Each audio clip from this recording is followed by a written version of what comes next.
السلام علیکم ورحمۃ اللہ وبرکاتہ۔ جی ناظرین، میں محمد نفیس قاسمی آپ حضرات کی خدمت میں۔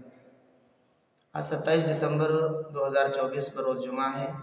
ناظرین، ملک ہندوستان کے لیے بڑی ہی غمناک اور بڑی ہی المناک خبر ہے۔ ناظرین، آپ کو بتا دیں کہ ایک ایسے وزیر اعظم جنہوں نے اس ملک کی ترقی کے لیے بہت کچھ کیا ہے، ان کی وزارت کے اندر ملک نے بہت ترقی کی، جس سے میری مراد کانگریس کے سینئر لیڈر ملک کے سابق وزیر اعظم ڈاکٹر منموہن سنگھ ہیں۔ یہ خبر سوشل میڈیا پر بہت تیزی سے وائرل ہو رہی ہے۔ ان کا گزشتہ کل 26 دسمبر بروز جمعرات کو ندھن ہو گیا ہے، یعنی انتقال ہو گیا ہے۔ خبروں کے مطابق آپ کو بتا دیں کہ 92 سال کے اندر ان کا ندھن ہوا، یعنی ان کا انتقال ہوا۔ کانگریس پارٹی کے لیے، ان کے لیڈروں کے لیے، ان کے کارکنان کے لیے یہ بڑی ہی غمناک اور بڑی ہی المناک خبر ہے۔ کانگریس پارٹی کے لیڈر اور ان کے کارکنان کے درمیان بڑے ہی غم کا ماحول بنا ہوا ہے۔